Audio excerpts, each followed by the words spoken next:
اعوذ باللہ من الشیطان الرجیم بسم اللہ الرحمن الرحیم یا اہل الكتاب لا تغلوا فی دینکم ولا تقولوا علی اللہ الا الحق انما المسیح عیسی ابن مریم رسول اللہ وکلمته ألقاها إلى مريم وروح منه فآمنوا بالله ورسله ولا تقولوا ثلاثة انتهوا خيرا لكم إنما الله إله واحد سبحانه أن يكون له ولد له ما في السماوات وما في الأرض وَكَفَى بِاللَّهِ وَكِيلًا لَن يَسْتَنكِفَ الْمَسِيحُ أَن يَكُونَ عَبْدًا لِلَّهِ وَلَا الْمَلَائِكَةُ الْمُقَرَّبُونَ وَمَن يَسْتَنكِفْ عَن عِبَادَتِهِ وَيَسْتَكْبِرْ فَسَيَحْشُرُهُمْ إِلَيْهِ جَمِيعًا فَأَمَّا الَّذِينَ آمَنُوا وَعَمِلُوا الصَّالِحَاتِ فَيُوَفِّيهِمْ أُجُورَهُمْ وَيَزِيدُهُمْ مِنْ فَضْلِهِ وَأَمَّا الَّذِينَ اسْتَنكَفُوا وَاسْتَكْبَرُوا فَيُعَذِّبُهُمْ عَذَابًا أَلِيمًا وَلَا يَجِدُونَ لَهُم مِّن دُونِ اللَّهِ وَلِيًّا وَلَا نَصِيرًا يا أيها الناس قد جاءكم برهان من ربكم وأنزلنا إليكم نورا مبينا فأما الذين آمنوا بالله واعتصموا به فسيدخلهم في رحمة منه وفضل ويهديهم إليه صراطا مستقيما يستفتونك قل الله يفتيكم في الكلالة إن امرؤ هلك ليس له ولد وله أخت فلها نصف ما ترك وهو يرثها إن لم يكن لها ولد فإن كانت اثنتين فلهما الثلثان مما ترك وإن كانوا إخوة رجالا ونساء فللذكر مثل حظ الأنثيين يبين الله لكم أن تضلوا والله بكل شيء عليم. دین میں بیجا غلو اور عقائد میں انتہا پسندی. اے اہل کتاب اپنے دین میں غلو نہ کرو اور نہ اللہ کے بارے میں سوائے حق کے کچھ کہو. حقیقت یہ ہے کہ مسیح عیسیٰ ابن مریم اللہ کے رسول ہیں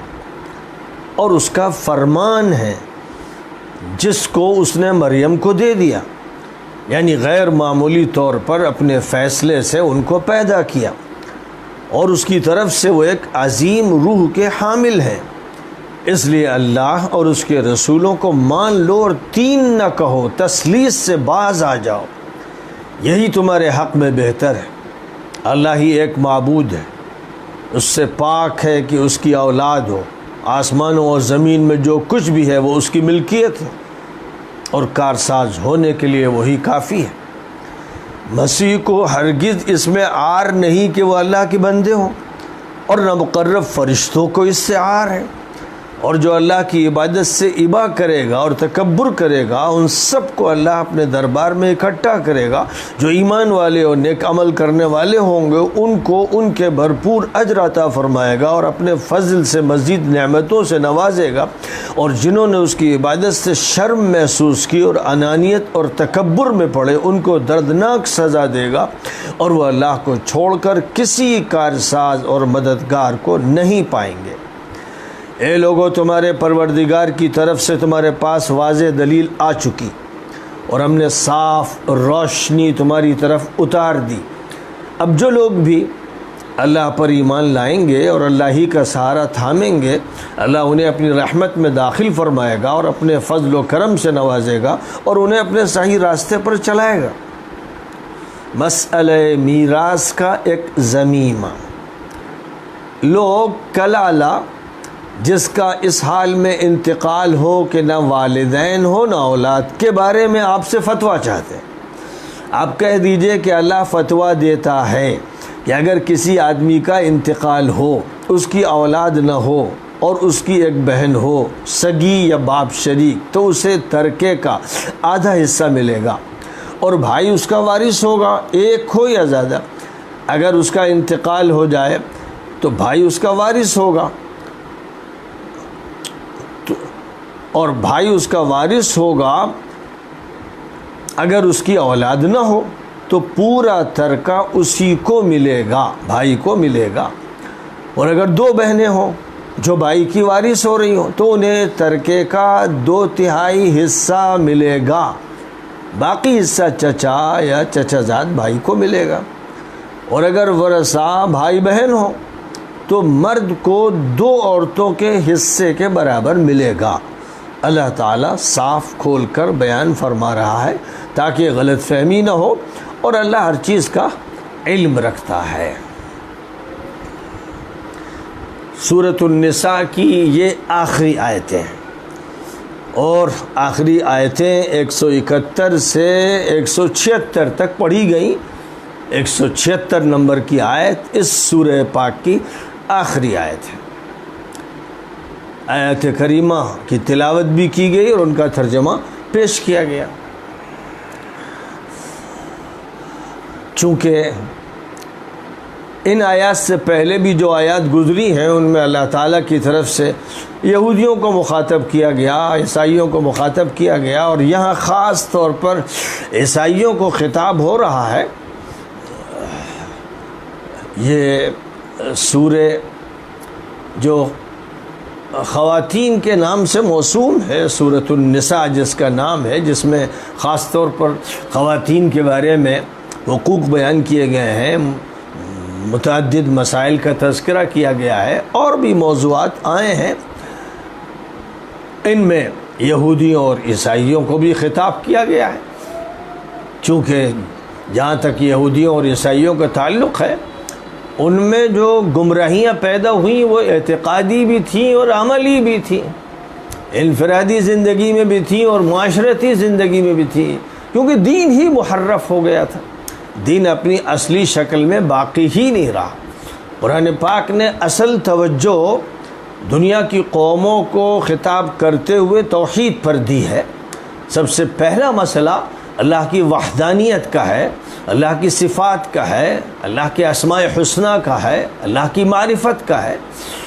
اللہ کی معرفت ہی اگر نہ ہو اور اللہ کی وحدانیت پر عقیدہ نہ ہو پھر کچھ بھی کام نہیں آتا۔ کیسے ہی اچھا عمل ہو، کیسے ہی اچھے اخلاق ہوں، اور کیسی اچھی معاشرت کیوں نہ ہو، جیسے بغیر بنیاد کے عمارت نہیں اٹھتی ہے، یا ریت کے تودے پر جو عمارت اٹھائی جائے گی وہ باقی نہیں رہ سکتی ہے، کگھر پر جو عمارت کھڑی کی جائے گی وہ بچ نہیں سکتی ہے، اسی طرح عقیدہ توحید اگر موجود نہیں ہے تو پھر اعمال کا کوئی اعتبار نہیں ہے۔ عقیدہ توحید اساس ہے، بنیاد ہے، نیو ہے۔ جتنا زیادہ پختہ بنیاد ہوگی اسی طرح اتنی زیادہ پختہ اس پر عمارت ہو سکتی ہے۔ اگر عمارت کے تمام لوازم صحیح معنی میں اختیار کیے گئے، اس لیے یہ ایک ایسا بنیادی مسئلہ ہے جو اللہ تعالیٰ کے تمام انبیاء اور تمام پیغمبروں اور پیغمبروں کے ماننے والوں نے، مصلحین نے قوموں کے سامنے اٹھایا ہے اور اس کو پیش کیا ہے، اور بڑی وضاحت کے ساتھ پیش کیا ہے۔ اللہ تعالیٰ کا تعارف اللہ کی کتابوں میں اتنی وضاحت کے ساتھ آ گیا ہے، اور اللہ کی وحدانیت کا تذکرہ اتنی قوت کے ساتھ کر دیا گیا ہے کہ کوئی اشکال نہیں، اس کا کوئی امکان نہیں چھوڑا گیا کہ اللہ کے بارے میں شک پیدا ہو، اللہ کے سلسلے میں ثنویت کا عقیدہ پیدا ہو یا تثلیث کا عقیدہ پیدا ہو یا خداؤں کے تعدد کا نظریہ پیدا ہو اور بات بڑھتے بڑھتے کروڑوں خدا تک پہنچ جائے، اللہ کی کتابوں میں اس کی گنجائش نہیں رکھی گئی۔ پوری وضاحت کے ساتھ یہ بات کہہ دی گئی ہے، جس کو قرآن پاک میں خلاصے کے طور پر سورۃ الاخلاص میں بیان کیا گیا کہ قل هو اللہ احد، کہہ دیجئے کہ وہ اللہ ایک ہے، یکا و تنہا ہے۔ اللہ الصمد، اللہ کسی کا محتاج نہیں ہے، بے نیاز ہے، سب اس کے محتاج ہے۔ لم یلد ولم یولد، اس نے کسی کو جنا نہیں، کوئی اس کا بیٹا نہیں ہے، بیٹی نہیں ہے۔ ولم یولد، نہ کوئی اس کا باپ ہے نہ ماں ہے۔ وہ اول ہے، وہ آخر ہے، وہ ظاہر ہے، وہ باطن ہے، وہ اس کائنات کا خالق ہے۔ تو اللہ تعالیٰ کا یہ تعارف جو قرآن پاک میں پیش کیا گیا، تورات میں پیش کیا گیا، انجیل میں پیش کیا گیا، زبور میں پیش کیا گیا، اور اگر ویدیں آسمانی کتابیں ہیں تو بہرحال اس میں پیش کیا گیا، اور کم از کم اتنی بات تو طے ہے کہ وہ آسمانی ہوں یا زمینی ہوں، لیکن ان میں بھی توحید کا نظریہ پیش کیا گیا ہے۔ باقی تحریفات کا جہاں تک تعلق ہے، تحریفات سب کتابوں میں ہوئی، کوئی کتاب ایسی باقی نہیں رہی گی جس میں تحریف نہ ہوئی ہو۔ اسی لیے اللہ تعالیٰ کو آخری نبی برپا کرنا پڑا اور آخری کتاب اتارنی پڑی اور اس کی حفاظت کی ذمہ داری لینی پڑی۔ قرآن پاک اللہ کی آخری کتاب ہے، اور آخری کتاب چونکہ پوری دنیا انسانیت کے سامنے پیش کی جانی تھی، اس لیے اللہ تعالیٰ نے ماضی کی کتابوں کی حفاظت کی ذمہ داری تو قوموں پر ڈال دی تھی، لیکن قرآن پاک کی حفاظت کی ذمہ داری اللہ تعالیٰ نے خود سنبھالی اور فرمایا اِنَّا نَحْنُ نَزَّلْنَا الذِّكْرَ وَإِنَّا لَهُ لَحَافِظُونَ، ہم نے ہی یہ نصیحت نامہ اتارا ہے اور ہم ہی اس کی حفاظت کریں گے۔ اور صرف روئے زمین پر قرآن ایک ایسی کتاب ہے جس کے بارے میں دوست اور دشمن دونوں متفق ہیں کہ اس میں کوئی چینجنگ نہیں ہوئی۔ دشمن یہ مانتا ہے کہ محمد صلی اللہ علیہ وسلم نے جو کتاب پیش کی اس میں کوئی رد و بدل نہیں مل سکا ہے، وہ اسے اللہ کی وحی نہیں مانتے ہیں جو غیر مسلم ہے، لیکن یہ مانتے ہیں کہ محمد کی یہ کتاب ہے۔ اس کو مانتے ہوئے وہ یہ بھی مانتے ہیں کہ محمد صلی اللہ علیہ وسلم کے بعد کہیں پر بھی کسی دور میں بھی اس میں کوئی تبدیلی نہیں ہوئی۔ پوری دنیا کو چھان مارا گیا، کوئی لائبریری نہیں چھوڑی گئی، کوئی ایک نسخہ بھی ایسا دریافت نہیں ہوا قرآن پاک کا جس میں کوئی تبدیلی ہو، کوئی تحریف ہو۔ یہ اللہ تعالیٰ کی حفاظت کی ایک ایسی واضح دلیل ہے کہ ایمان لانے کے لیے یہی کافی ہے۔ اور پھر صرف اتنا نہیں ہوا کہ کتابی شکل میں اس کی حفاظت کا انتظام کیا گیا ہو، بلکہ سینکڑوں، پھر ہزاروں، پھر لاکھوں، پھر کروڑوں قرآن پاک کے حافظ تیار ہو گئے۔ دنیا کی بڑی بڑی قوموں کے پاس اپنی کتابوں کے حافظ بھی نہیں، اور ان کے بڑے بڑے ریسرچ اسکالرز کا یہ ماننا ہے کہ وہ کتابیں اپنی اصل شکل میں محفوظ بھی نہیں، ان کا زمانہ بھی متعین نہیں۔ تورات کا جہاں تک تعلق ہے، انجیل کا اور زبور کا، ان کے پیغمبروں کا زمانہ متعین کیا گیا ہے اور وہ کتابیں بھی متعین تھیں، لیکن یہ اعتراف ہے یہودیوں کا بھی اور عیسائیوں کا بھی کہ اصل کتاب، اوریجنل بک دنیا میں کہیں موجود نہیں۔ یہودیوں کا اعتراف ہے کہ ہماری کتاب کو دشمنوں نے جلایا، اور بار بار اس طرح کے واقعات پیش آئے، اور پھر انہوں نے یہ فرض کر لیا اور یہ دعویٰ کیا کہ حضرت عزیر علیہ السلام نے اپنے حافظے سے پھر یہ کتاب لکھوائی، لیکن جو کچھ انہوں نے لکھوایا وہ بھی آج موجود نہیں ہے۔ جو کچھ موجود ہے اس میں اضافے کیے جاتے رہے، مختلف صحیفے شامل کیے جاتے رہے، اور ان میں تضادات ہیں اور ان میں اختلافات ہیں اور ان کے ترجمے میں فرق پائے جاتے ہیں۔ یہی صورتحال انجیل کی ہے کہ دنیا کے تمام عیسائی اس پر متفق ہیں کہ حضرت عیسیٰ کو جو انجیل دی گئی تھی اس کا کوئی نسخہ دنیا میں دریافت نہیں، اور جو نسخے انجیل کے پائے جاتے ہیں وہ نسخے کسی ایک کتاب کے نہیں ہیں، بلکہ 4 حضرت عیسیٰ کے شاگردوں اور شاگردوں کے شاگردوں کے تیار کردہ نسخے ہیں۔ اور ظاہر ہے کہ ایک انجیل کی جگہ 4 انجیلیں کہاں سے آ گئیں، یہ خود ایک بے تکی سی بات ہے، لیکن وہ مانتے ہیں کہ یہ حضرت عیسیٰ کی انجیل نہیں ہے۔ مصیبت ساری یہ ہوتی ہے، انسانوں کا مزاج عجیب طرح کا ہے، خاص طور پر عامیانہ اور سطحیانہ جو مزاج ہے، اور جس مزاج میں ان لوگوں کی طرف سے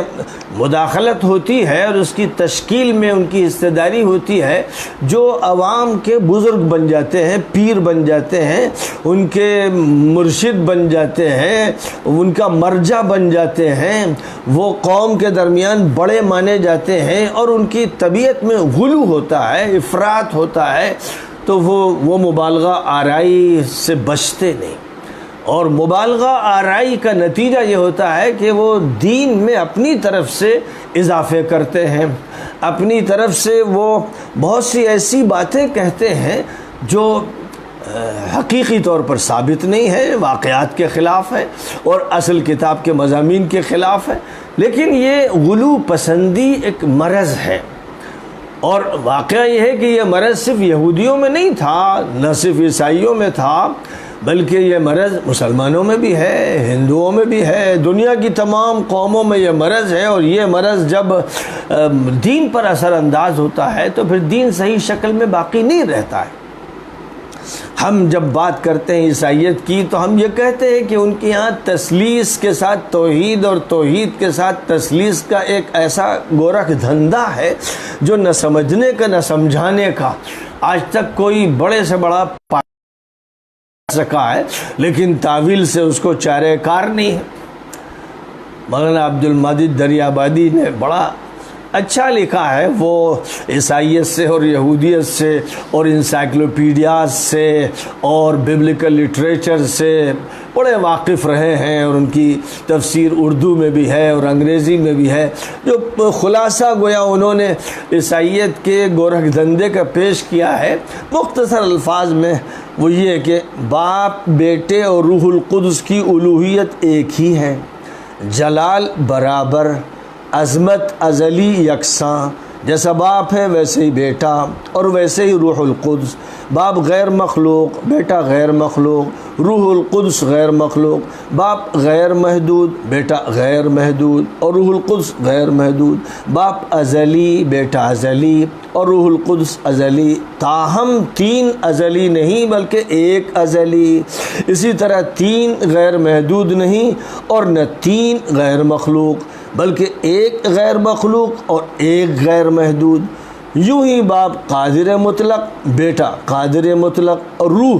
روح القدس قادر مطلق، تو یہی 3 قادر مطلق نہیں بلکہ ایک قادر مطلق۔ ویسا باپ خدا، بیٹا خدا اور روح القدس خدا، بس یہی 3 خدا نہیں بلکہ ایک خدا۔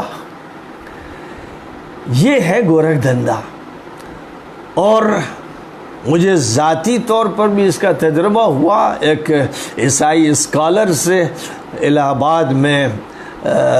20-25 سال پہلے میری ملاقات ہوئی، اور میں نے اس سے کہا کہ ذرا مجھے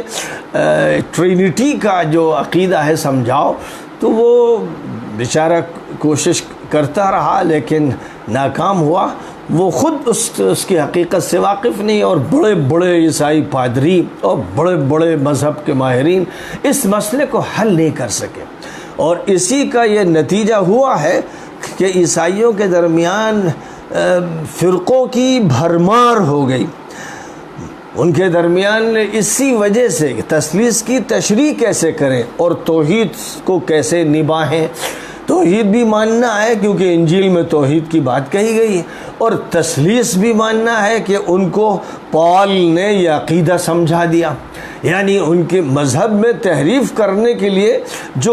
کوششیں کی گئیں اور جو چالاکی کی گئی، اور جس چالاکی کے لیے یہودی پال نے عیسائی مذہب قبول کیا اور اس میں داخل ہو کر وہ ان کا پیراں بن گیا،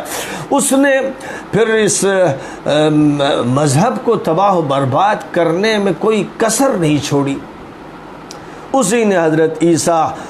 کے سولی پر چڑھائے جانے اور ختم ہو جانے اور دفن کیے جانے اور پھر ان کے اٹھنے اور آسمان پر ان کا جلوہ دیکھنے کے تذکرے چھیڑے۔ اسی نے کفارے کا عقیدہ داخل کیا، اور اسی نے اس طرح کی تشریح کی کہ عیسیٰ جو ہیں وہ تو بس اللہ کا ظہور ہے، وہ اللہ کی صفت کلام کا ظہور ہے، اور کبھی یہ کہا گیا کہ اللہ ہی ان میں حلول کر گیا ہے۔ اتنی باتیں کہی گئیں کہ جن باتوں سے کبھی بھی تشفی کسی کو حاصل نہ ہو سکی، اور آخر میں یہ فیصلہ کر لیا گیا کہ مذہب عقل سے متفق نہیں ہوتا ہے اور یا عقل سے سمجھا نہیں جا سکتا، لہذا اس نقطے پر آ کر اتفاق کر لیا گیا کہ اس معاملے میں ہماری عقل کام نہیں کر سکتی، ہم یہاں بے بس ہیں۔ تو تثلیث اور توحید ان دونوں کو ساتھ لے کر چلنے کی کوشش کی گئی، اور قرآن پاک میں اس بات کو کھول کر بیان کیا گیا ہے کہ گمراہی ہوئی کہاں سے۔ اللہ تعالیٰ نے حضرت عیسیٰ کو بن باپ کے حضرت مریم سے پیدا کیا، یہ اللہ کا ایک معجزانہ عمل تھا۔ اب یہاں سے قصے تراشے جانے لگے، باپ تلاش کیا جانے لگا۔ کہیں تو یہ کہہ دیا گیا کہ باپ موجود تھے، یوسف نجار باپ تھے، کہیں یہ کہہ دیا گیا کہ اللہ کی ذات نعوذ باللہ باپ کی حیثیت رکھتی ہے، اور کہیں یہ کہہ دیا گیا کہ اللہ نے ان میں حلول کر لیا، کہیں یہ کہہ دیا گیا کہ اللہ کی صفت کلام ان میں منتقل ہو گئی، کہیں یہ کہہ دیا گیا کہ یہ تین اقنوم میں مظہر ہیں، تین، ایک اللہ اور ایک روح القدس جبرائیل اور ایک عیسیٰ، اور کہیں کسی نے اللہ اور مریم اور عیسیٰ ان کو تین اقنوم اور تین مظہر کی حیثیت دے دی۔ غز کے جتنے منہ اتنی باتیں، اور جتنے بڑے بڑے پادری اتنے فلسفے، اور ایک ایسا گورکھ دھندا جس نے عیسائیت کو ایک نامعلوم سا اور مجہول سا اور بے معنی سا مذہب بنا دیا کہ جذباتی طور پر لوگ ضرور اس سے متعلق ہیں، لیکن ان کا تعلق بھی ایسا ہو گیا ہے کہ گویا سب کچھ سمٹ کر صلیب میں آ گیا ہے، صلیب کا نشان اور صلیب کی علامت، اور گرجا کے اوپر صلیب لگی ہوئی آپ کو ملے گی ہر جگہ، سارا موضوع سمٹ کر صلیب پہ آ گیا، اور صلیب کا یہ نقطہ نظر جو ہے اس کا تعلق کفارے سے جوڑ دیا گیا کہ اللہ کا بیٹا قربان ہو گیا، اور اللہ نے اپنے بیٹے کو اس لیے قربان کر دیا کہ عیسیٰ کے ماننے والے اور عیسیٰ کی امت اور عیسیٰ کی قوم کی بخشش کا فیصلہ ہو جائے۔ یعنی اللہ تعالیٰ نے پوری قوم اور تمام عیسائیوں کے کفارے کے لیے اپنے بیٹے کی قربانی کر دی۔ اس لیے اب چونکہ زندگی جو ہے وہ بے سمت ہے اور بغیر کسی ہدایت کے ہے، اور بے شمار گناہ اس میں ہیں، اور طرح طرح کے جرائم ہیں، اس لیے سب سے زیادہ تلاش کفارے کی ہے، اور کفارہ پہلے ہی سے عیسیٰ نے دے دیا، اور اللہ نے پوری قوم کے لیے کفارے کا انتظام کر دیا، اس لیے اب ساری عیسائیت بے گناہ ہو گئی، بس عیسیٰ پر عقیدہ اور صلیب پر عقیدہ ہی ان کے لیے کافی اور شافی ہو گیا۔ اللہ تعالیٰ نے اپنی آخری کتاب میں آخری نبی کے ذریعے سے پوری عیسائی دنیا کے سامنے اس حقیقت کو رکھا کہ یاد رکھو کہ مسیح، لفظ مسیح جس کے معنی مبارک کے ہوتے ہیں، وہ مسیح جس کا نام عیسیٰ ہے، وہ مریم کا بیٹا ہے اور اللہ کا رسول ہے، اور وہ اللہ کے کلمہ کن فیکونی کا اظہار ہے، وہ اللہ کا کلمہ ہے۔ یہاں پر حضرت عیسیٰ کے لیے جو کلمہ کا لفظ استعمال کیا گیا وہ اس معنی میں ہے کہ طبعی طور پر اور روایتی طور پر ان کی پیدائش نہیں ہوئی ہے، بلکہ اللہ تعالیٰ نے اپنے کلمہ کن فیکونی، یعنی اللہ کا جو فیصلہ ہوتا ہے، ارادہ ہوتا ہے، مشیت ہوتی ہے اور حکم ہوتا ہے، اس کی بنیاد پر عیسیٰ مسیح کو تشکیل دے دیا گیا، اور پھر اللہ کی طرف سے روح بھیج دی گئی جو مریم میں داخل کر دی گئی۔ یہاں روح منہ فرمایا گیا، آدم علیہ السلام کے بارے میں تو یہ فرمایا گیا فَإِذَا نَفَخْتُ فِيهِ مِن رُوحِي فقعوا لہ ساجدین، جب میں اپنی روح داخل کر دوں آدم کے مجسمے میں، آدم کے پتلے میں، تو تم لوگ اس کے سامنے سجدہ کرنا، جھک جانا۔ تو روحی کا لفظ استعمال کیا گیا، لیکن بالاتفاق پوری دنیا مذاہب کی اس کو مانتی ہے کہ آدم کو مٹی سے بنایا گیا اور اس کے بعد اللہ کی طرف سے ایک روح اس میں ڈال دی گئی۔ وہ اللہ کی روح ہے، یہ کوئی نہیں مانتا، کوئی بھی آدم کو وہ حیثیت نہیں دیتا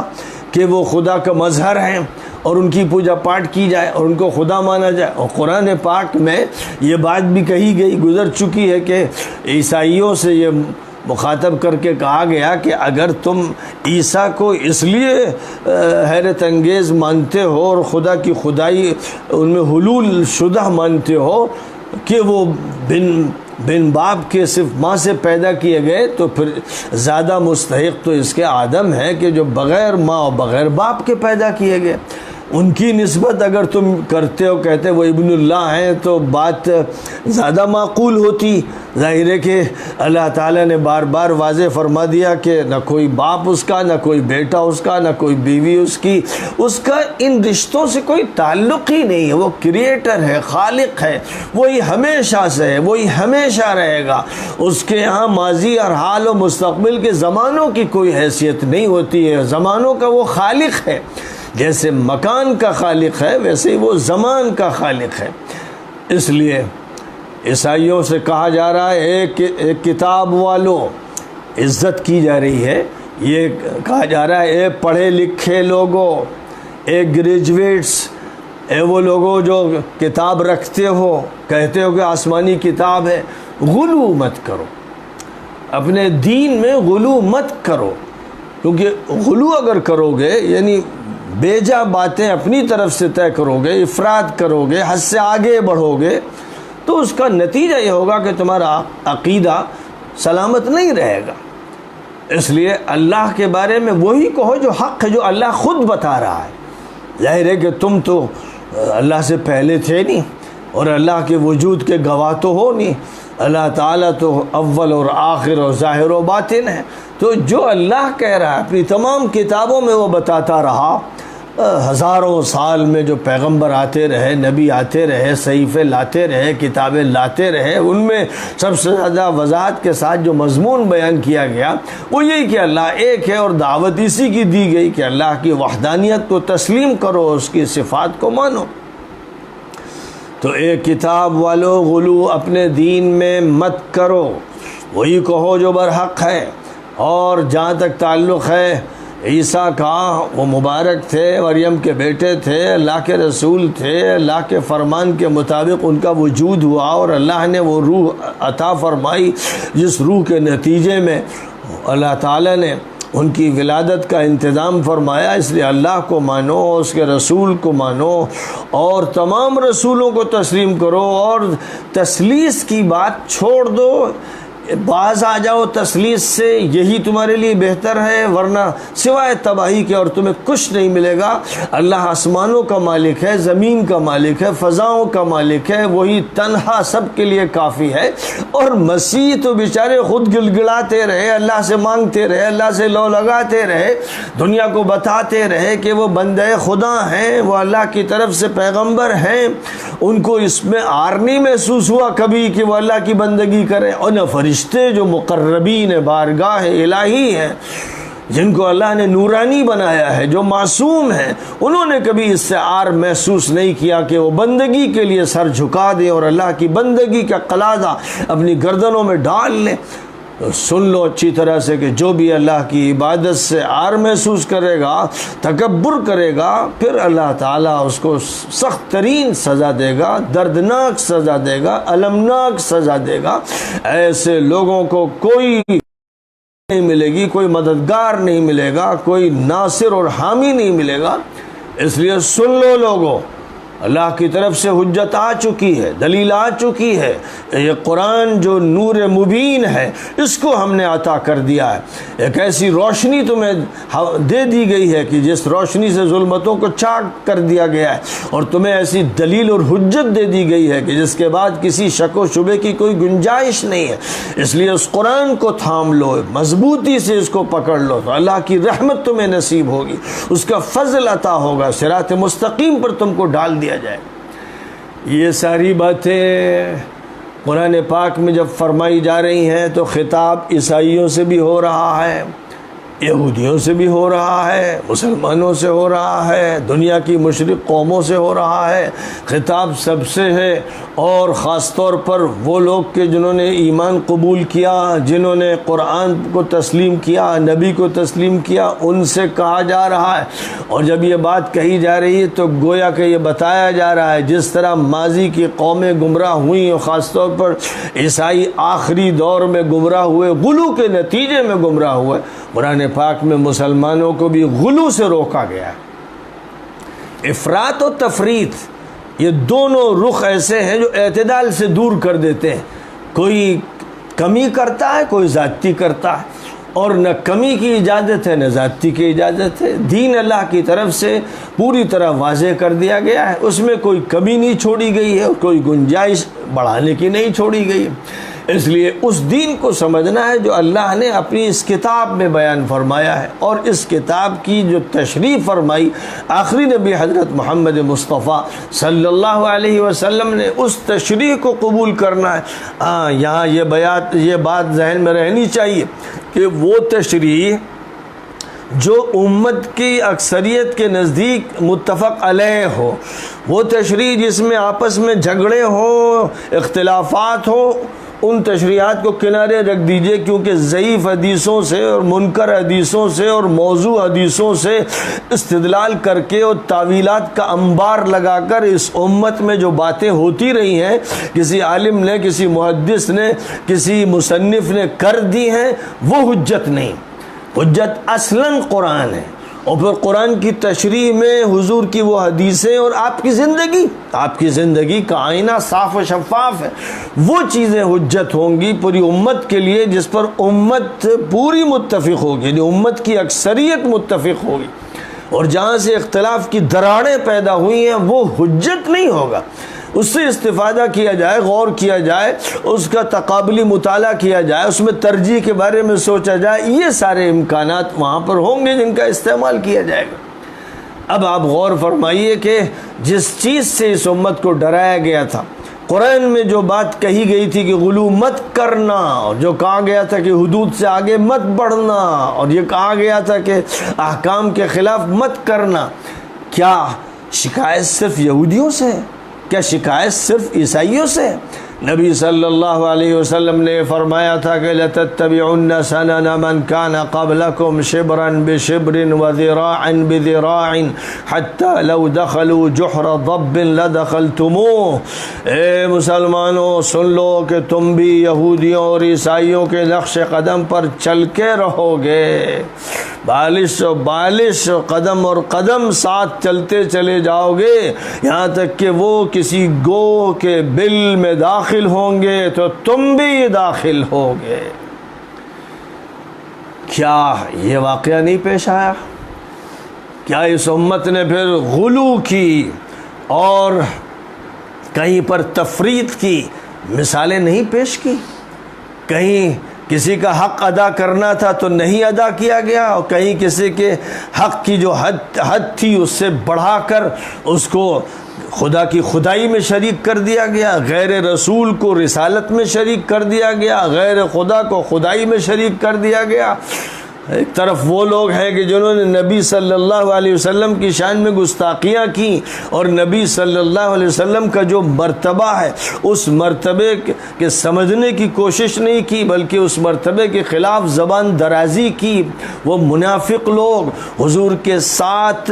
آنے کے پاس بیٹھنے والے اور امت کے گھسپیٹیے، جنہوں نے حضور پاک علیہ السلام کے گھر پر الزام لگایا، جنہوں نے حضور پاک علیہ السلام کے انصاف پر الزام لگایا، جنہوں نے حضور کی باتوں کے سلسلے میں آنا کانی کی اور ہیلے تراشے، یہ حضور کے دور میں تھے اور حضور کے بعد تھے اور بڑھتے ہی چلے گئے۔ ایک طرف وہ لوگ تھے جنہوں نے شان نبوت میں، شان رسالت میں اور شان محمدی میں گستاخیاں کی اور آپ کے حق کو انہوں نے کم کیا، نبی کو جس طرح پہچاننا چاہا نہیں پہچانا، جیسے یہودیوں نے حضرت موسیٰ کے ساتھ کیا اور حضرت موسیٰ کے ساتھ متعدد انبیاء کے ساتھ کیا، ان کی گستاخیاں کی، ان کا استہزاء کیا، ان کا مذاق اڑایا اور نبیوں کو قتل تک کیا۔ اس امت میں بھی ایک طرف وہ ٹولہ تھا منافقوں اور مجرموں کا، جنہوں نے نبی کی شان میں گستاخیاں کی اور نبی کے خلاف سازشیں کی اور نبی کے خلاف انہوں نے اپنے پلان و منصوبے بنائے اور غلط پروپیگنڈے کیے۔ ان کا ذکر قرآن پاک میں مختلف مقامات پر فرمایا گیا ہے، وہ عہد نبوی ہی میں نہیں بلکہ حضور کے ساتھ شامل ہوتے تھے۔ دوسری طرف وہ ہیں جنہوں نے شان میں غلو ایسا کیا کہ اللہ اور محمد کو ساتھ ساتھ کر دیا۔ اللہ اور محمد گویا نعوذ باللہ دو خدا ہیں، وہ ثنویت کے قائل ہو گئے، جیسے یزداں اور اہرمن کا نقطہ نظر مجوسیوں کے یہاں تھا، ویسے ہی ہمارے یہاں بھی مجوسیت آ گئی اور وہ اس طرح آئی کہ اللہ اور محمد کو گویا برابر قرار دے دیا گیا، یہاں تک کہہ دیا گیا کہ اللہ میاں نے جنت کی کنجیاں محمد صلی اللہ علیہ وسلم کے حوالے کر دی ہیں، اب وہ جس کو چاہیں داخل کریں اور جس کو چاہیں روک دیں۔ اور اس طرح سے نبی پاک علیہ السلام کی شخصیت کو پیش کیا گیا کہ جیسے وہ نعوذ باللہ عرش الہی پر خود متمکن ہو گئے اور اللہ میاں کو معزول کر دیا گیا۔ اب فیصلے و تصرفات رسول اللہ کے ہوتے ہیں اور وہی زندگی میں بھی فیصلہ کرتے تھے اور انتقال کے بعد بھی جو فیصلے کائنات میں ہو رہے ہیں وہ محمدی فیصلے ہو رہے ہیں۔ نعوذ باللہ ثم نعوذ باللہ، یہ ایسے مشرک ہیں کہ جنہوں نے پچھلے مشرکوں سے بھی آگے بڑھنے کا عمل کیا اور اس کا ثبوت دے دیا۔ اور پھر بات یہی نہیں ٹھہری، بات پھر بڑھتی گئی کہ محمد صلی اللہ علیہ وسلم کے غلام جن کو اولیاء کہا گیا، صلحاء کہا گیا، بڑے بڑے بزرگوں کی کرامات کے اس طرح ذکر ہوا کہ وہ زندگی میں بھی اپنی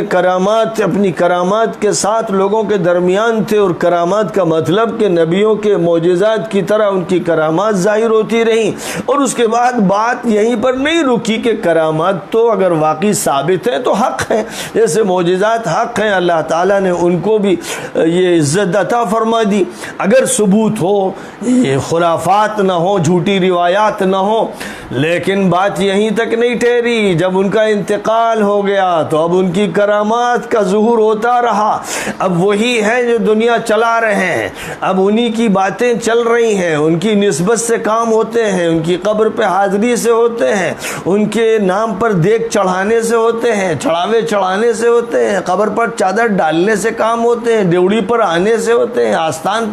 آستانے پر سر جھکانے سے ہوتے ہیں۔ بات اسی طرح مشرکانہ رخ پہ بڑھتی ہے اور بڑھتی چلی جاتی ہے۔ جیسے حضرت اسماعیل کی اولاد پہلے دن مشرک نہیں ہو گئی، حضور پاک علیہ السلام کی بعثت سے 150 سال پہلے مورتیوں کا سلسلہ شروع ہوا، پھر بڑھتے بڑھتے کعبے کے اندر 360 مورتیاں ہو گئیں اور کعبے کے باہر بھی 360 مورتیاں ہو گئیں۔ یہ کون لوگ تھے جنہوں نے یہ کیا؟ یہ حضرت اسماعیل کی اولاد تھے۔ جب بگاڑ آتا ہے تو بگاڑ ٹھہرتا نہیں، بڑھتا جاتا ہے۔ جب شراب کی چسکی لی جاتی ہے تو ٹھہرتی نہیں ہے، وہ پھر بڑھتی جاتی ہے، پھر 1 بوتل شراب، 2 بوتل شراب۔ جب تمباکو کھایا جاتا ہے تو پھر بات رکتی نہیں ہے، پھر وہ بڑھتی چلی جاتی ہے۔ جب سگریٹ پی جاتی، بیڑی پی جاتی ہے تو ایک بیڑی یا ایک سگریٹ پر بات رکتی نہیں ہے، بڑھتی جاتی ہے جب تک پھیپھڑوں کو گھلا نہ دے، جلا نہ دے۔ یہ گمراہی کا حال ہے۔ تو ایک طرف یہ غلو اور ایک طرف وہ تنقیص۔ اسی طرح حضور پاک علیہ الصلاۃ والسلام نے فرمایا تھا، حضرت علی رضی اللہ تعالیٰ عنہ سے فرمایا تھا کہ 2 قسم کے لوگ تمہارے بارے میں ہلاک ہو جائیں گے۔ صحیح حدیث سے ثابت ہے کہ ایک طرف وہ لوگ جو تم سے دشمنی کریں گے، تمہارے خلاف بغاوت کریں گے، لڑیں گے اور تم کو گوارا نہیں کریں گے، وہ گمراہ ہوں گے، جو تنقیص کریں گے، سب و شتم کریں گے، اور ایک طرف وہ لوگ ہوں گے جو غلو کریں گے، غلو کر کے تم کو نبی کا متبادل بنا دیں گے یا خدا کی جگہ بٹھا دیں گے، یا علی کے نعرے لگائیں گے، گویا جیسے یا اللہ کہا جاتا ہے کہ اللہ ہے جو حاضر اور ناظر ہے، اللہ ہے جس کا علم ہر جگہ ہے، اللہ ہے جس سے کوئی چیز مخفی نہیں، اور اللہ ہے جو کہتا ہے ادعونی استجب لکم، مجھے پکارو میں تمہاری پکار سنتا ہوں، واسطے مت اختیار کرو۔ تو وہ ایک طرف وہ ہوں گے جو کہیں گے یا علی، دوسری طرف وہ ہوں گے جو کہیں گے یا غوث،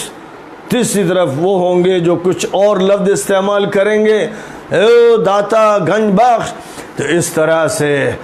کوئی یا رسول اللہ کہہ کر انہیں پکارے گا، کوئی یا علی کہہ کر علی کو پکارے گا، کوئی یا غوث کہہ کر غوث کو پکارے گا، جیلانی کو پکارے گا۔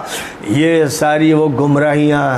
ہیں اس امت میں پیدا ہوئی جن کے بارے میں نبی صلی اللہ علیہ وسلم نے صاف واضح کر دیا تھا، جن پر قرآن میں روک لگا دی گئی تھی، جن سے شدت کے ساتھ منع کیا گیا تھا۔ لیکن گمراہ قومیں جب بگڑتی ہیں تو بگڑتی چلی جاتی ہیں، ڈھلواں راستے پر پھسلتی چلی جاتی ہیں، خندق میں گرتی چلی جاتی ہیں۔ لہذا ایک طرف وہاں بھی یہ ہوا کہ ایک طرف علی کے دشمن تھے اور ان کے خلاف باغی تھے، وہ تباہ و ہلاک ہو گئے، اور ایک طرف وہ تھے جنہوں نے علی کے بارے میں غلو کیا، کبھی انہیں رسول بنا دیا، کبھی کہہ دیا کہ جبرائیل ان کے پاس وحی لا رہے تھے، کبھی ان کی اولاد میں سے کسی ایک شاخ میں اپنے لیے قیامت تک امام طے کر دیے۔ قرآن پاک سے ہٹنے کے یہ سب نتائج تھے۔ قرآن کہتا ہے کہ امت کے درمیان شورا کا طریقہ اختیار کیا جائے گا، سیاسی مسائل کے بارے میں وضاحتیں فرما دی گئیں، معاشی مسائل، معاشرتی مسائل، تمدنی مسائل، تعلیمی مسائل کے بارے میں بنیادی ہدایتیں قرآن پاک میں دے دی گئی ہیں۔ آج بھی جتنے بھی انسان، یہاں تک کہ غیر مسلم بھی قرآن پاک پڑھتے ہیں اور صحیح ترجمہ ان تک پہنچتا ہے تو بات سمجھ لیتے ہیں، لیکن گورکھ دھندا جسے کہتے ہیں عقائد کا، کہ توحید سے انحراف اختیار کیا گیا، رسالت سے انحراف اختیار کیا گیا اور خانہ زاد قسم کے عقیدے پیدا کر دیے گئے، ایک نیا دین اصل دین کے مقابل کھڑا کر دیا گیا۔ یہ ایک جگہ نہیں ہوا ہے، یہ مختلف جگہوں پر ہوا ہے۔ جو لوگ الزام دے دیتے ہیں شیعوں کو، وہ اپنے گھر کو دیکھیں کہ اہل سنت والجماعت جو کہلاتے ہیں ان کے بارے میں وہ کیا کہتے ہیں اور وہ پھر دوسروں کے بارے میں کیا کہتے ہیں۔ یہ پوری جو امت مسلمہ ہے، کس نے ان کو 73 فرقوں میں بانٹا، کس نے ان پر فتوی بازی کی، کس نے ان کے درمیان دوریاں پیدا کی، کون اسی مہم میں لگے رہے؟ نبی کو مبعوث کیا گیا تھا کہ کافروں کو جوڑ دیں، مشرکوں کو قریب کر دیں، ان کے عقیدے صاف کر دیں، توحید کی طرف ان کو لے کے آ جائیں۔ انہیں مبعوث کیا گیا تھا اس لیے کہ انسانیت کو ایک پلیٹ فارم پر جمع کر دیں۔ ان کے بعد ایسے نالائق، ایسے لوگ آتے رہے جنہوں نے یہ مشن بنا لیا کہ امت کو توڑیں کیسے، پھاڑیں کیسے اور اس کو دور کیسے کریں۔ وہ اس کام میں لگ گئے اور اسی کام میں انہوں نے اپنے عقیدے کی کتابوں کو اور اپنی شرعی کتابوں کو، فتوے کی کتابوں کو وقف کر دیا۔ اسی سے دلچسپی ہونے لگی کہ ٹوٹ پھوٹ کے عمل کو کیسے آگے بڑھایا جائے۔ تو یاد رکھیں تمام لوگ کہ قرآن مرجع ہے، قرآن کی طرف دیکھنا ہے، عقیدہ قرآن سے لینا ہے، اور پھر نبی پاک علیہ الصلاۃ والسلام کی زندگی کو اصل قرار دینا ہے، اور آپ کی حدیثوں کو بھی آپ کی زندگی اور قرآن پاک کی روشنی میں سمجھنا ہے۔ محض اس بنیاد پر نہیں کہ فلاں حلقے نے اس کو قبول کیا ہے اور فلاں محدث نے اس کی تائید کر دی ہے، اتنا کافی نہیں ہوگا۔ تو بات پوری وضاحت کے ساتھ قرآن پاک میں جب کہی گئی اور عیسائیوں کو مخاطب کیا گیا تو یہ بھی فرما دیا گیا تھا کہ المغضوب علیہم اور الضالین کے راستے سے بچنا ہے، اور المغضوب علیہم سے مراد کا تعین کرتے ہوئے یہودیوں کا اور یہودیوں کے راستے پر جو بھی چلیں، اور عیسائیوں کا تذکرہ اور عیسائیوں کے راستے پر جو بھی چلیں۔ یہودیوں کی اصل بیماری ڈھٹائی تھی، اور بیجا مجرمانہ جرت تھی کہ جانتے ہوئے کہ یہ فرض ہے وہ ترک کرتے تھے، اور جانتے ہوئے کہ حرام ہے اس کو اختیار کرتے تھے۔ عیسائیوں کی بنیادی بیماری جہل، خرافات، غلو پسندی تھی، جس کے نتیجے میں انہوں نے نبی کو خدا بنا دیا اور تثلیث کے عقیدے میں مبتلا ہو گئے۔ اور ہماری بیماری اس ہندوستان میں سناتن دھرم والے جو دعویٰ کرتے ہیں کہ ان کا دین ہی قدیم ہے، ظاہر ہے کہ قدیم دین جسے کہتے ہیں وہ ہے جو ایشور والا دین ہو، جو ایک اللہ کو مانے، ایک ایشور کو مانے۔ یہی بات اصلاً سمجھائی گئی، اور جتنے بھی پیغمبر آئے ہوں گے اس ملک میں اور جو بھی ریفارمر اٹھے وہ یہی کہتے رہے کہ ایک ایشور کو، ایک مالک کو، ایک پروردگار کو، ایک اللہ کو تسلیم کیا جائے۔ لیکن جیسے وہاں لوگوں کو چین نہیں ہوا اور اس امت میں لوگوں کو سکون نہیں ہوا، کسی نے قبروں کو سجا لیا ہو، کسی نے آستانے بنا لیے، تو کسی نے بتوں کو سجا لیا اور دیوی بنا لی اور دیوتا بنا لیے۔ تو بس یہ انسانوں کی ایک ایسی بیماری ہے جس سے نجات، جسے اللہ نصیب فرما دے، وہ راستے پر پڑ جاتا ہے، اس کو صراط مستقیم حاصل ہو جاتا ہے۔ فرمایا گیا کہ ہم نے پوری روشنی تم کو عطا کر دی ہے، اور کہیں پر بھی اب کوئی دھندلکا نہیں ہے، تاریکی نہیں ہے۔ تم اگر راستہ دیکھنا چاہو تو دیکھنے میں کوئی دشواری نہیں۔ آخر میں اس سورہ پاک کی آخری آیت میں ایک مسئلہ میراث سے متعلق بیان کیا گیا، اور چونکہ سورہ کے شروع میں عورتوں کے مسائل اور خاص طور پر یتیم بچیوں اور یتیم بچوں کے مسائل کا ذکر تھا، اور اسی سلسلے میں میراث کے احکام بیان کیے گئے تھے، تو گویا یہ سورہ کا بنیادی موضوع ہے، محوری موضوع ہے، مرکزی موضوع ہے۔ اس لیے اس سورہ کے اختتام پر اس موضوع کا تذکرہ کرتے ہوئے گویا یوں کہیے کہ سورہ کی پوری زنجیر کو ایک دوسرے سے دونوں سروں کو وابستہ کر دیا گیا ہے، کڑیاں ساری جوڑ دی گئی ہیں۔ اور یہاں ایک سوال کا تذکرہ کرتے ہوئے کہ کلالہ کے بارے میں پوچھتے ہیں۔ اصل ترتیب کلام کی یوں تھی، یستفتونک فی الکلالہ قل اللہ یفتیکم، لیکن یہاں تعبیر اور جملے کی جو نشست و برخاست ہے اس میں لحاظ رکھا گیا کہ تعبیر قرآن پاک کی تعبیر کے اندر جو موزونیت ہوتی ہے اس میں فرق نہ آئے، اس لیے یستفتونک قل اللہ یفتیکم فی الکلالہ، جس کا یستفتونک سے تعلق ہے وہ فی الکلالہ ہے، اور قل اللہ یفتیکم اس کے بعد ہے۔ یہ گویا اگر ہم اس کے ہجے کریں یا اس کی ترکیب کو واضح کریں تو یوں ہے۔ بہرحال کلالہ اس کو کہتے ہیں کہ جس کا انتقال اس حالت میں ہو کہ نہ والدین ہو اور نہ اولاد ہو، اب بھائی بہن ہو یا صرف بہنیں ہوں، تو فرمایا گیا کہ اگر کسی ایسے شخص کا انتقال ہو، اس کی اولاد نہ ہو، اور ساتھ ساتھ یہ بات بھی ہے کہ ماں باپ بھی نہ ہو، حدیثوں سے اس کی وضاحت ملتی ہے، تو اگر اس کی ایک بہن ہے تو میت کا نصف ترکہ اسے ملے گا، اور اسی طرح اگر بہن کا انتقال ہوتا ہے اور بھائی ہے تو بھائی اس کا وارث ہوگا، اور اگر جس کا انتقال ہوا ہے اس کی دو بہنیں ہیں یا دو سے زیادہ ہیں تو ان کو 2/3 ملے گا، باقی جو 1/3 بچے گا وہ جو عصبہ کی حیثیت رکھتے ہیں، چچا ہو یا چچا کا بیٹا ہو، اس کو ورثہ، بقیہ ورثہ اس کو ملے گا۔ اور یہ اس وقت ہے جب کہ صرف بہنیں ہوں، اور اگر بہن اور بھائی دونوں ہوں تو پھر وہ جو قانون شروع میں ذکر کیا گیا میراث کا کہ جب کسی کا انتقال ہو اور اس کے بیٹے اور بیٹیاں ہوں تو بیٹوں کو 2 حصے ملیں گے اور بیٹی کو 1 حصہ ملے گا، اور بڑی تفصیل کے ساتھ وہاں وضاحت کر دی گئی کہ لڑکی کو جو 1 حصہ دیا گیا ہے وہ 2 حصوں سے زائد ہے، کیونکہ لڑکے کو جو 2 حصے دیے گئے ہیں وہ بڑی ذمہ داریوں کے ساتھ دیے گئے ہیں، سارے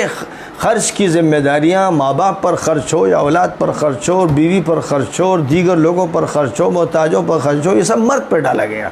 اس اعتبار سے 100 روپے مرد کو اگر دیے گئے اور 10 ذمہ داریاں کو 50 روپے دیے گئے اور کوئی ذمہ داری نہیں ڈالی گئی تو عورت ہی مزے میں ہے، اسی کو زیادہ حق مل رہا ہے، اسی کی زیادہ رعایت کی گئی ہے اور اسی کی نزاکت کو زیادہ ملحوظ رکھا گیا ہے۔ بات کو اصل میں یوں نہیں سوچا جاتا، دوسرے انداز سے بات کی جاتی ہے، یعنی کسی مخمل کے لباس میں ٹاٹ کا پیوند لگا کر پھر اس کو دیکھا جاتا ہے اور ساری برائی اس ٹاٹ کی جاتی ہے، حالانکہ مخمل میں مخمل کا پیوند ہونا چاہیے، اور اصلاً یہاں مسئلہ پیوند کا ہے ہی نہیں، پوری مکمل پوشاک قرآن نے عطا کی ہے جس میں کوئی پیوند کاری نہیں، لیکن ہماری طرف سے پیوند کاری کی جاتی ہے اور مخمل کے کپڑے میں ہم ٹاٹ لگا دیتے ہیں اور پھر اس کے بعد اس کی بدنمائی کو دکھاتے ہیں اور تبصرے کرتے ہیں۔ یہ اسلام کے جائزے کا صحیح طریقہ نہیں ہے، اس لیے مسلمانوں کو بھی اور غیر مسلموں کو بھی بات پورے پس منظر کے ساتھ سمجھانی چاہیے۔ کسی بھی حکم کا بیک گراؤنڈ کیا ہے، جب تک یہ نہ معلوم ہو تو حکم سمجھ میں نہیں آ سکتا ہے۔ یہی بات ہمارے کانسٹیٹیوشن میں اور لاز میں ہوتی ہے کہ جو بات بھی کہی گئی ہے اس کا بھی ایک پس منظر ہوتا ہے، اور یہ کام ہوتا ہے وکیل کا کہ گفتگو کرے قانون کے کسی پہلو پر، اور جج کی سب سے بڑی ذمہ داری ہوتی ہے کہ وہ پھر اس کو سمجھے کہ کون سا حکم کون سی دفعہ ایسی ہے جو کسی خاص پس منظر سے تعلق رکھتی ہے، اس کے لیے شرطیں کیا ہیں، اس کے لیے حدود کیا ہیں، اور جب فیصلہ کیا جائے گا تو کس طرح ساری باتوں کو ملحوظ رکھا جائے گا۔ یہ اگر کوئی نہیں جانتا ہے تو اسے قانون میں مداخلت نہیں کرنی چاہیے۔ وآخر دعوانا ان الحمد للہ رب العالمین۔